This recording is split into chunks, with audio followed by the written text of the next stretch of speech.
Kembali lagi dengan saya Ade Madriana. Ayo lihat dunia dengan kacamata kimia.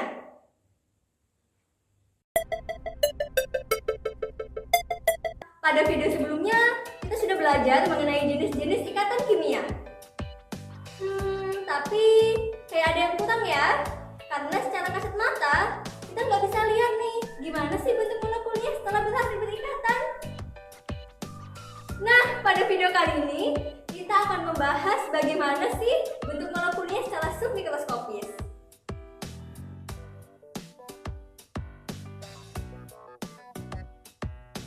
Jadi, bentuk molekul itu dapat dijelaskan menggunakan teori VSEPR atau teori tolakan pasangan elektron, teori Bastard, dan teori medan kristal. Nah, di antara ketiga teori ini, teori VSEPR lah yang paling mudah digunakan untuk menjelaskan molekul-molekul sederhana. Nah, karena itulah, pada video kali ini, kita akan fokus membahas bagaimana sih cara menentukan bentuk molekul berdasarkan teori VSEPR.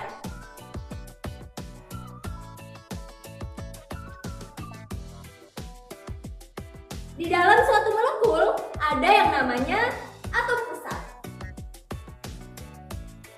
Contohnya, bisa kita lihat pada senyawa H2O, atom pusatnya adalah atom oksigen. Lalu ada PCl5, atom pusatnya adalah atom fosfor. Bagaimana sih cara menentukan atom pusat itu? Kalian perhatikan aja, yang mana sih yang jadi pusatnya atau berada di tengah jika kita buat dia dalam lambang Lewis. Nah, biasanya dia itu yang jumlah atomnya paling sedikit. Pasangan elektron di sekitar atom pusat itu dibedakan menjadi dua jenis.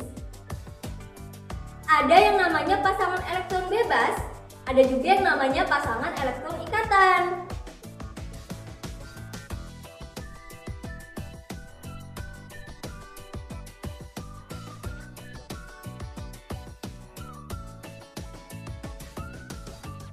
Apa sih bedanya kedua pasangan elektron ini? Apakah punya pengaruh pada bentuk molekulnya ya? Jadi, pasangan elektron bebas itu mempunyai gaya tolak yang lebih besar dibandingkan dengan pasangan elektron ikatan. Nah, karena gaya tolaknya itu lebih kuat, mengakibatkan PEB ini akan menempati ruang yang lebih besar. Nah, karena hal inilah, kita jadi bisa ramal gimana sih pola dasar dari bentuk molekul itu. Jadi, ada 5 pola dasar bentuk molekul. Ada linear, segitiga datar, tetrahedron, trigonal bipiramida, dan oktahedron.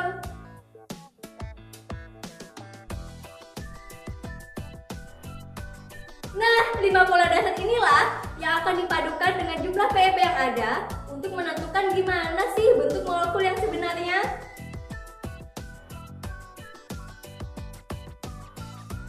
Jadi, apa aja sih bentuk yang mungkin terjadi berdasarkan pola dasar tadi dan banyaknya PEB yang ada?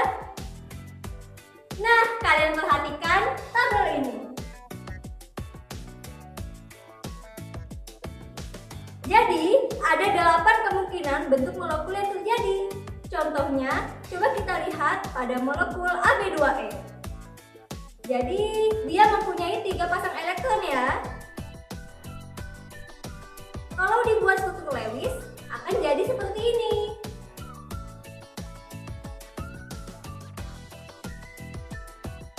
Nah, terus kenapa bisa bengkok gitu ya?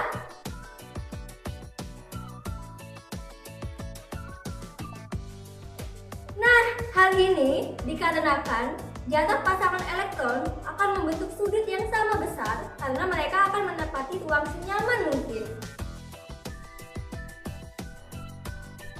Seperti yang kita sudah bahas, PEB itu mempunyai gaya tolak yang lebih kuat dibandingkan dengan PI, sehingga ia akan menempati ruang yang lebih luas dan mengakibatkan ikatan PI-nya menjadi lebih menjauh lagi atau bengkok.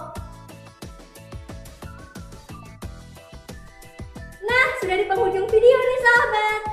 Coba deh kalian analisa. Bagaimana sih cara menentukan bentuk molekul berdasarkan teori VSEPR?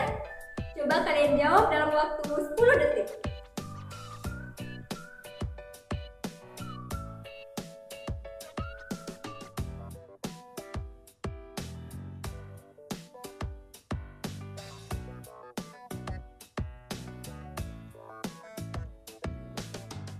Iya, jadi cara menentukan bentuk molekul berdasarkan teori VSEPR adalah pertama-tama dengan menentukan atom pusatnya, kemudian dianalisa bentuk dasarnya. Nah, dan terakhir, untuk tahu bentuk molekul yang sebenarnya dengan cara menentukan letak dan banyaknya PEB dalam molekul tersebut.